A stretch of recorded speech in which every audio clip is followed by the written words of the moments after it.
बिस्मिल्लाहिर्रहमानिर्रहीम, अस्सलाम वालेकुम। आप सभी का इस्तकबाल है। आप देख रहे हैं प्रोग्राम स्पेशल रिपोर्ट। आपका मेजबान मीर हिलाल हाजुरी हाजिर खिदमत। स्पेशल रिपोर्ट में मुतअद्दिद खबरें आए जाती हैं क्योंकि बारामूला के अंदर जो आज ये वाक़ा पेश आया और उसके साथ साथ आप बफलियाज के अंदर भी जो हाल ही में वाक़ा पेश आया जिसमें 5 फौजी जवान और कुछ सिविलियंस जाम बहक हुए हैं, उस पर मुख्तलिफ सियासी जमातों की जानिब से अपना रद्दअमल जो है वो लगातार जारी है। लेकिन आपको याद ही होगा कि गांटमूला बारामूला में आज की सुबह उस वक्त खौफ और दहशत का माहौल पैदा हुआ जब नामालूम बंदूकबरदारों ने एक साबिक सीनियर सुपरिटेंडेंट ऑफ पुलिस यानी एसएसपी मोहम्मद शफी मीर को गोली मारकर हलाक कर दिया था। जरा के मुताबिक मोहम्मद शफी पर उस वक्त फायरिंग की गई जब वो अपनी रिहाइशगाह के करीब मस्जिद में नमाज फज्र की अजान दे रहे थे कि इसी दौरान नामालूम बंदूकबरदारों ने उन पर गोली चलाई, जिस दौरान वो शदीद जख्मी हुए। इस दौरान अगरचे उन्हें जख्मी हालत में फौरी तौर पर करीबी अस्पताल मुंतकिल कराया गया, ताहम वहां डॉक्टरों ने उन्हें मुर्दा करार दिया है। वाक़ा पेश आने के बाद फोर्सेज ने इलाके में बड़े पैमाने पर तलाशी कार्रवाई शुरू की थी जो कि आखिरी इत्तला मिलने तक जारी है और सिक्योरिटी फोर्सेज की इजाफी नफरी को भी इलाके के अंदर तैनात किया गया है। कश्मीर पुलिस जोन ने वाक़े की तस्दीक करते हुए कहा कि मिलिटेंटों ने एक साबिक सीनियर पुलिस ऑफिसर को गोली मारकर हलाक कर दिया है। यानी पुलिस का कहना है कि यह मिलिटेंटों ने किया है। फोर्सेज ने पूरे इलाके को मुहासरे में लेकर हमलावरों की तलाश बड़े पैमाने पर शुरू कर दी है। इधर यह वाक़ा पेश आने के बाद मज़कूरा पुलिस ऑफिसर को नमाज जनाजा भी उसकी अदा की गई है, जिसके बाद उसके आखिरी रसूमात यानी तदफीन के जो रसूमात है वो भी अंजाम दिए गए।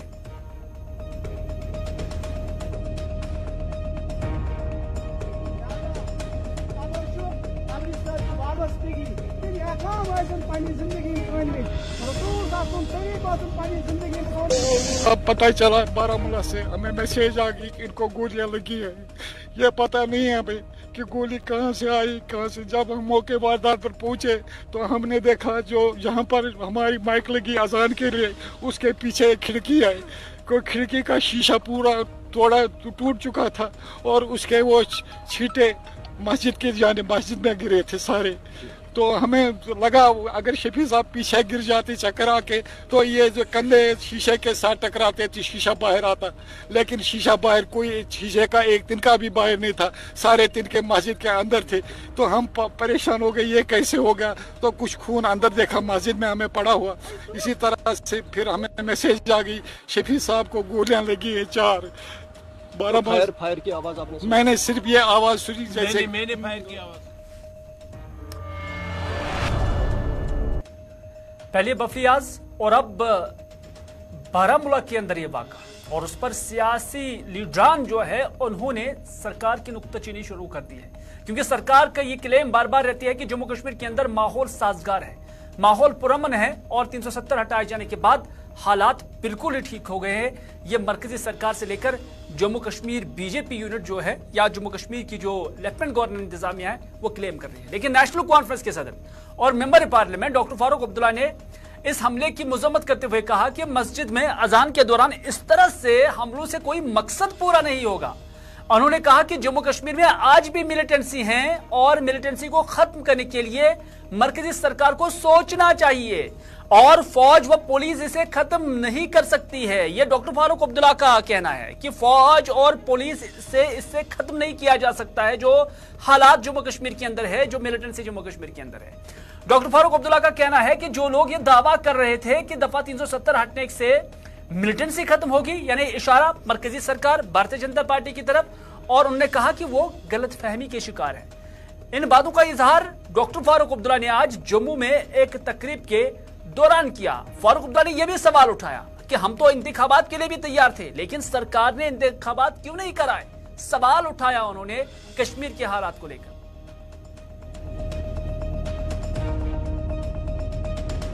एसएसपी रिटायर्ड अजान के वक्त में शहीद किया गया। मुझे समझ नहीं आती है जो ये कर रहे हैं उनका मकसद कैसे इससे पूरा होगा। हम लोग भारत का एक हिस्सा हैं, भारत का हिस्सा थे और भारत का हिस्सा रहेंगे। आतंकवाद का अगर हमने ख़त्म करना है, आतंकवाद को ख़त्म करने के लिए वो रास्ते निकालने पड़ेंगे जिनसे आतंकवाद ख़त्म हो सकता है। सिर्फ चिल्ला चिल्ला के ये कहना कि कश्मीर बिल्कुल ठीक हो गया क्योंकि टूरिस्ट आ रहे हैं, अगर एक भी टूरिस्ट शिकार हो गया तो ये टूरिज्म सेकंड में ख़त्म हो जाएगा। इसे आतंकवाद का मुकाबला करने के लिए मरकज की हुकूमत को सोचना चाहिए कि सिर्फ फौज पुलिस इससे ये आतंकवाद खत्म नहीं होगा। इसकी बुनियादें जो हैं उनको देखना पड़ेगा और उन बुनियादों को ठीक करने की कोशिश करनी पड़ेगी जिससे कि ये आतंकवाद खत्म हो। कश्मीर के बाद अब जम्मू संभाग में भी पुंछ और राजौरी में भी आतंक की गतिविधियां देखने को मिल रही हैं, तो क्या लगता है हालात बदले हैं या बदतर हुए हैं? जनाब, मरकज तो कहता है कि बहुत अच्छा हो गया है, हम लोग बिल्कुल ठीक है, हंकी डोरी है यहाँ पे। आप कहते हैं यहाँ पे ये हो रहा है, या तो हमारी नजर और आपकी नजर में फर्क है, उनकी नजर को दिखता नहीं है। वो तो हमें कहते थे कि 370 जो है वो रिस्पॉन्सिबल है आतंकवाद का। आज तो 4 साल से 370 नहीं है, तो फिर कहाँ है वो शोर करने वाले? हम लोग पंचायत इलेक्शन के लिए भी तैयार थे, डीडीसी के इलेक्शन के लिए भी तैयार थे, और ये जो आपके म्यूनसिपैलिटी के इलेक्शन होने वाले थे उसके लिए भी तैयार थे। इन्हें नोटिस निकाला इलेक्शन होगा, क्या हुआ कि 5 दिन के बाद इनको वो नोटिस वापस लेना पड़ा। पूछे सरकार से, हम तो तैयार थे। सरकार को क्या ऐसा लगा? डॉक्टर फारूक अब्दुल्ला काफी नाराज नजर आ रहे हैं। उनका कहना है कि सरकार जिस ढंग से जम्मू कश्मीर को ट्रीट कर रही है ये कोई सही तरीका नहीं है। लेकिन साबिक वजीर आला और साबिक मरकजी वजीर गुलाम नबी आजाद ने क्या कुछ कहा वो भी हम आप तक पहुंचाएंगे। गुलाम नबी आजाद ने कहा कि अगरचे सरकार जम्मू कश्मीर में मिलिटेंसी के वाक़ात पर काबू पाने में बहुत हद तक कामयाब हो गई थी, ताहम कुछ वक्त से मिलिटेंसी के वाक़ात में हो रहे इजाफे से हालात खराब हो रहे हैं। आजाद ने कहा कि उधर राजौरी पुंछ में भी हालात ठीक नहीं है, बल्कि वहां हालात इंतहाई शदीद हैं। उन्होंने कहा कि इन हालात को बेहतर बनाने में अवाम और सियासी जमातों को भी अपना रोल अदा करना चाहिए। गुलाम नबी आजाद ने बारामूला में साबिक पुलिस ऑफिसर की हलाकत पर भी अफसोस का इजहार किया और उन्होंने कहा कि ऐसे वाक़ात खदशा पैदा कर रहे हैं कि कहीं हम हालात के एतबार से पीछे ही न चले जाएं।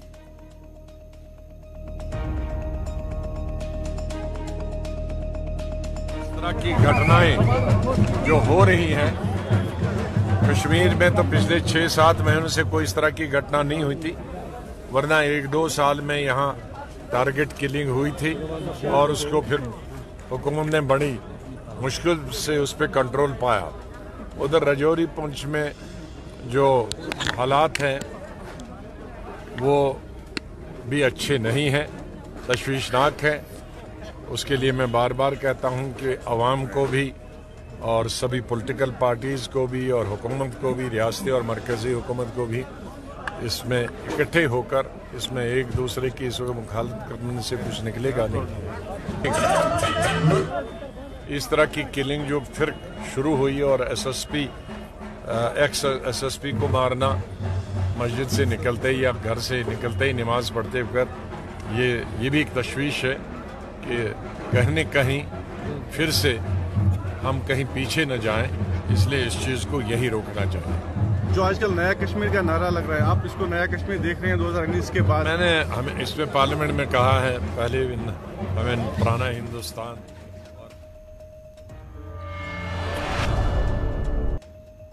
इधर एक और साबिका वज़ीर आला महबूब मुफ्ती का भी सोमाजी राब्ता साइट एक्स पर उनका एक पोस्ट है।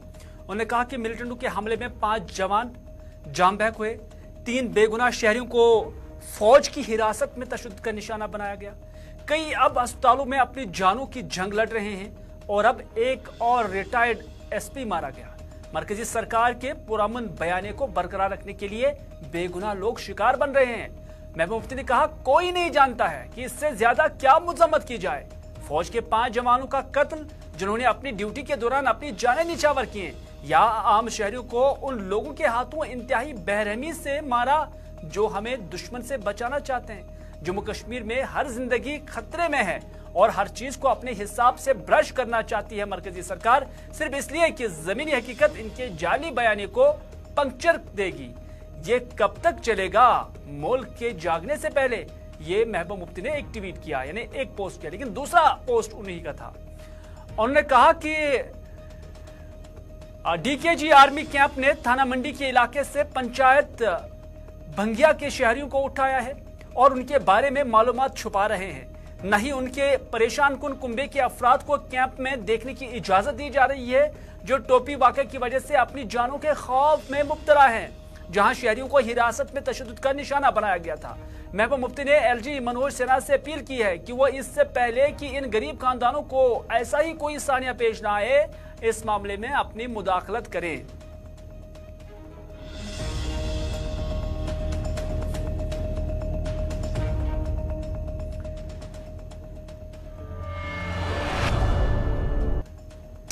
इधर सीपीआईएम लीडर मोहम्मद यूसुफ तारिगामी ने कहा कि डीके गली बफलियाज में 5 फौजी जवानों के जान बहक होने पर हमें बहुत अफसोस है, लेकिन इसके साथ ही हमें इस बात का भी दुख है कि वहां कुछ निहत्थे लोग भी मारे गए। सरकार को तहकीकात करनी चाहिए, ये मोहम्मद यूसुफ तारिगामी ने कहा। पर्दादारी और खामोशी का कोई सवाल नहीं, अलबत्ता कानून शिकने की पर्दादारी नहीं होनी चाहिए, ये मोहम्मद यूसुफ तारिगामी ने कहा। अफसोसनाक है, मुझे सही सबसे पहले अपील है क्या वो जो हमारे फौजी वहाँ जिन्होंने अपनी जानों का नजराना पेश किया ड्यूटी देते वक्त, दुख है मुझे इस बात का, लेकिन इसके साथ ही जो और भी वहाँ घटनाएं हुई, कुछ अनआर्म्ड लोग भी उनकी लाशें मिली, सरकार को जांच करनी चाहिए। और ये सवाल नहीं है कि हम खामोश रहे, ये सवाल नहीं कि हम पर्दादारी कर लें। कानून शिकनी अगर हुई है, जिन्होंने कानून शिकनी की है, उन्हें कानून के अंदर। इन दोनों वाक़ात को लेकर चाहे राजौरी पूंछ का बफलियाज का इलाका हो या बारामूला की किलिंग हो, सरकार से लोग सवाल पूछ रहे हैं, खासतौर पर हिज़्ब इख्तिलाफ के लोग सवाल पूछ रहे हैं। कांग्रेस के तर्जुमान रविंदर शर्मा ने कहा कि वादी में टारगेट किलिंग का सिलसिला लगातार जारी है, कभी आम शहरियों तो कभी पुलिस एहलकारों को तो कभी बीरों रियासत के मजदूरों को, जो काबिल मुज़म्मत है। उन्होंने कहा कि भाजपा पर तनकीद करते हुए उन्होंने कहा कि माहौल को पुरअमन करार देने वालों को देखना चाहिए कि जमीनी हालात ऐसे नहीं हैं जिसका वो दावा कर रही है।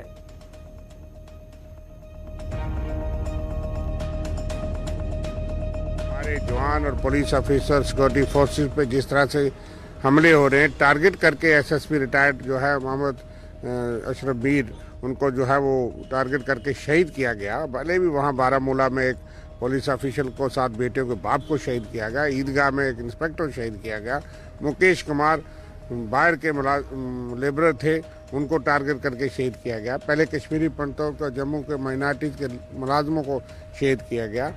राजौरी पूंछ के अंदर 1 जनवरी से ही गंभीर घटनाएं हो रही हैं।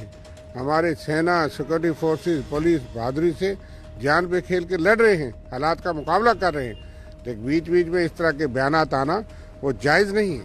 और इस चुनौती के साथ हम साथ खड़े हैं, लेकिन यह है कि कैसे हो सकता है कि 31 तारीख को यहाँ कहा जाता है कि जम्मू सूबा जो है वो साफ दिया मिलिटेंटों से, और 1 जनवरी को वहाँ 7 हिंदुओं की हत्या की जाती है। ये सारे सवालात बीजेपी के खीमे चले जा रहे हैं, लेकिन बीजेपी का क्या कहना है? उन्होंने कहा कि ये जो वाक़ा बारामूला के अंदर हुआ है, हमें बेहद अफसोस है और एक इंतहाई मसला है, और इस हवाले से उन्होंने कहा कि हम इस वाक़े की मज़म्मत करते हैं। ये आज अशोक कोल ने, जो पुलवामा के अंदर मौजूद थे, यहाँ पर उन्होंने मीडिया नुमाइंदों के साथ बात की और उन्होंने कहा कि हम पाकिस्तान के साथ अच्छे ताल्लुकात चाहते थे, लेकिन वो मुल्क है कि यहाँ बार बार इस तरह की कार्रवाइयों में बस पीछे रहे हैं।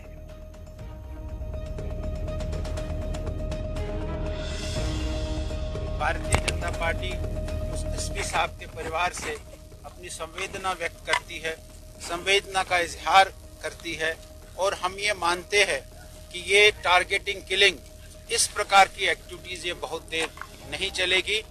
और इसी प्रकार जो पुंछ पर परसों एक कायराना हमला पुलिस आर्मी के व्हीकल्स पर हुआ है और उसमें भी कुछ आर्मी के जवान भी मरे हैं, वो भी बड़ा दर्दनाक है, और वहां 3 सिविलियन भी मरे हैं, वो भी बड़ा दर्दनाक है। ये सारी करतूत ये हमारे पड़ोसी देश की है।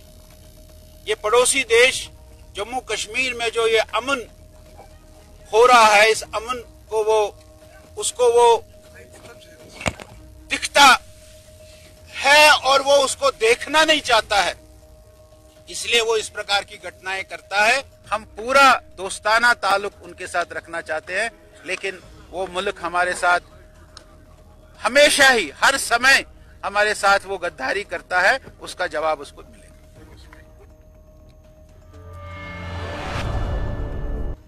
इधर एसपी वैद, साबिका पुलिस चीफ जम्मू कश्मीर के पुलिस सरबराह रहे हैं, उन्होंने एक वीडियो पैगाम दिया है। उन्होंने रिटायर्ड एसएसपी मोहम्मद शफी मीर पर जो कातलाना हमला किया गया है, जिसके नतीजे में वो जाम बैक हुए हैं, उस पर उन्होंने अफसोस का इजहार किया। उन्होंने कहा कि अक्सर देखने को मिल रहा है कि जो पुलिस एहलकार या तो छुट्टियों पर चले जाते हैं या जो पुलिस एहलकार या अफसरान रिटायर हो चुके हैं उन्हें निशाना बनाया जा रहा है। उन्होंने ये भी कहा कि अगर किसी पुलिस एहलकार ने एसओजी के साथ मुंसलिक होकर ड्यूटी दी होगी तो उनके लिए ज्यादा खतरात पैदा हो रहे हैं और उन्हें निशाना ज्यादा बनाया जा रहा है।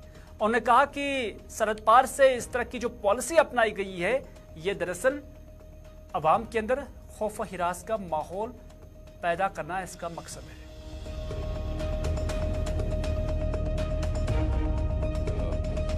ये एक मैं देख रहा हूँ पिछले कुछ दिनों से पुलिसमैन को टारगेट किया जा रहा है जो छुट्टी पर हैं या जो रिटायर्ड हैं। तो हम जो डूज एंड डोंट्स की लिस्ट सभी प्रोटेक्टेड पर्सन्स को इशू करते हैं पुलिस डिपार्टमेंट की तरफ से कि आपको क्या करना चाहिए और क्या नहीं करना चाहिए। मैं समझता हूँ वो सभी पुलिसमैन को भी लागू होना चाहिए जो रिटायर्ड पुलिसमैन हैं या जो छुट्टी पर होते हैं। और कहीं ना कहीं पुलिसमैन ने स्पेशल ऑपरेशन ग्रुप में काम किया होता है, तो वो टेररिस्ट की नज़र में रहते हैं कि कब सॉफ्ट टारगेट उनको मिले और इनको हिट किया जाए। अगर जेएनके पुलिस को टारगेट किया जाए तो जेएनके पुलिस डिमोरलाइज होगी, जिससे एंटी टेररिस्ट ऑपरेशंस को झटका लगता है। तो मैं समझता हूँ एक सोची समझी साजिश के तहत पाकिस्तान की जो डीप स्टेट है वो ये कर रही है ताकि एक डर का माहौल। चलो अगली खबर में बात करते हैं हलवाई की और हलवे की भी, और हम बात करेंगे इन तस्वीरों की जो आप अपने टेलीविजन स्क्रीन पर देख रहे हैं। ये स्क्रीन पे जो आप विजुअल्स देख रहे हैं, ये हजरत मोइन शाह साहब रहमतुल्लाह अलैह का आस्थान शरीफ है जो शेखपुरा वाथुरा जाड़ूरा के अंदर है। ये बिल्कुल उसके बाहर जो एक नॉन लोकल हलवाई एक रेडी पर या एक स्टॉल जो उसका वहां पर था, ये बिल्कुल उसी स्टॉल के विजुअल से जहां पर आप इस कुत्ते को देख रहे हैं। ये कुत्ता क्या कर रहा है? ये हलवा खा रहा है, ये स्नैक्स खा रहा है, जिसे हम कश्मीरी में मंजबूल कहते हैं, जिसे हम पराठे कहते हैं, वही खा रहा है।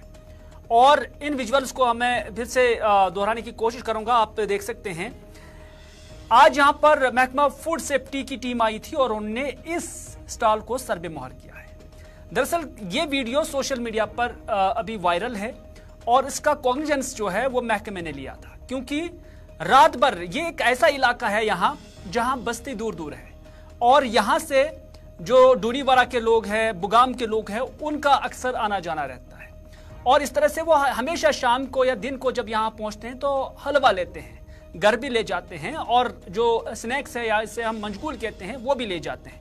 लेकिन जब रात हो जाती है और उसके बाद यहाँ पर इससे एक तरपाल के जरिए कवर किया जाता है, लेकिन कुत्ता आ जाता है और उसने ये तरपाल को यहाँ पर काट दिया और उसके बाद हलवा खाने लगा। और इसको किसी शख्स ने अपने कैमरे के अंदर एक्सबंद किया था और उसके बाद ये वीडियो वायरल है। और इस तरह से इन तस्वीरों को देखकर आपको भी लगा होगा कि ये कितना अनहाइजीनिक है, और इसी का नोट्स और इसी का कॉग्निजेंस अब महकमा फूड सेफ्टी ने लिया और इसको सर्वे मोहर किया। और इसको सर्वे मोहर इस हवाले से भी किया गया क्योंकि ये इलीगली यहां पर बैठा हुआ था, यानी कोई खास प्रोटेक्शन नहीं थी, कोई दीवारबंदी नहीं है।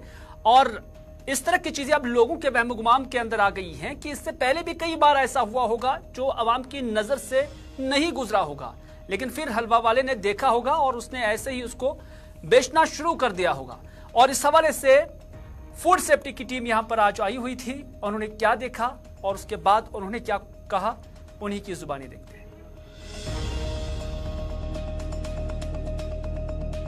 वीडियो वायरल हुआ था फेसबुक पे, तो उसकी कॉग्निजेंस लेके जो यहाँ पे गुगाम रोड पे एक स्टॉल लगा था जो हलवा और जो स्नैक्स बेचता था, और रात के वक्त कोई जो वहाँ पे कुत्ते आए थे उन्होंने उसमें से हलवा और बाकी चीजें चाट के वो खा रहे थे, तो उसकी कॉग्निजेंस हमने सवेरे सवेरे ले ली और हमने टीम अलर्ट कर दी और हम यहाँ ऑन स्पॉट पहुंचे हैं early in the morning, only with in the gap of only 1 hour. जब ये वीडियो सर्व हुआ था फेसबुक पे तो हम लोग एक्शन में आ गए और लीगल प्रोसीडिंग्स हमने की। हमने पहले इसको यहाँ से, ये तो इलीगली यहाँ पे ऑक्यूपाई कर रहा था स्पेस, इसके पास यहाँ पे बैठने की कोई लाइसेंस नहीं थी, और जो सामान था इसका जो कुत्ते ने सूंघ के या जो खाया था उसको डिस्ट्रॉय किया, वो हम आपको दिखा सकते हैं, वो वहाँ पे डिस्ट्रॉय हमने किया ऑन द स्पॉट। और यहाँ से ये उठाया हमने इसको, और इसको हमने बोला है कि जो भी लीगल प्रोसीडिंग्स होगी फूड सेफ्टी एक्ट में वो हम उठाएंगे और इनिशिएट कर देंगे। हम लोगों से अपील भी करते हैं कि वो अगर कहीं जगह पे किसी भी जगह पे ऐसी चीजें देखते हैं तो वो हमारे जो फूड। चलिए, अगर आपके इलाके में भी इस तरह का कोई स्टॉल है या इस तरह की कोई रेडी लगी है जहां पर हलवाई हलवा बेचता होगा, या उसके साथ साथ जो स्नैक्स है या जिसे मंजगूल कश्मीरी में कहते हैं, पराठे होते हैं जो कश्मीर के अंदर मामूल है खाने की चीज़ें, तो उस पर आप भी अपना ध्यान रखें कि अगर वो अनकवर्ड है, उसकी कोई दीवारबंदी है नहीं है, तो वहां पर भी कुत्ते आ सकते हैं, जा सकते हैं। अगली खबर में बात करते हैं हंदवाड़ा की। हंदवाड़ा में एक शख्स मस्जिद से गिरकर जाम बहक हो गया है। आज सुबह एक 42 साला शख्स की मस्जिद से गिरकर मौत वाक़ा होने से इलाके में सफ़े मातम बिछ गई। नजीर अहमद खान नामी ये शख्स राजपुरा राजवाड़ निछामा हंदवाड़ा में मस्जिद की बुलंदी से अचानक गिर गया। गिरने के बाद अगरचे उससे जीएमसी हंदवाड़ा ले जाया गया, ताहम डॉक्टरों ने उसे मुर्दा करार दिया।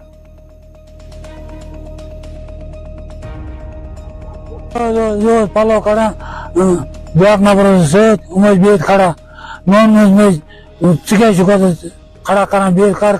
कर पानी कर दोन बोला गया तुम गत्तीस लाख भी बताओ खड़ा सिलेब शुरू खाता खा सिलेब हम बहुत सेर बोन बोर्ड मकसर से मान बोर्ड मकसर निश जनाब कहाँ को बच्चे को खुदा ना कुछ बोन वो फिर में तो कुछ आज झंझे पे बहुत ज्यादा मैं बस ये ना बता हाँ। चलो नाज़रीन, आज के स्पेशल रिपोर्ट में बस इतना ही। अपने मेजबान को दीजिए इजाजत इस वादे के साथ कि अगर जिंदगी रही तो आपसे फिर होगी मुलाकात। तब तक के लिए खुदा हाफिज, फी अमानिल्लाह।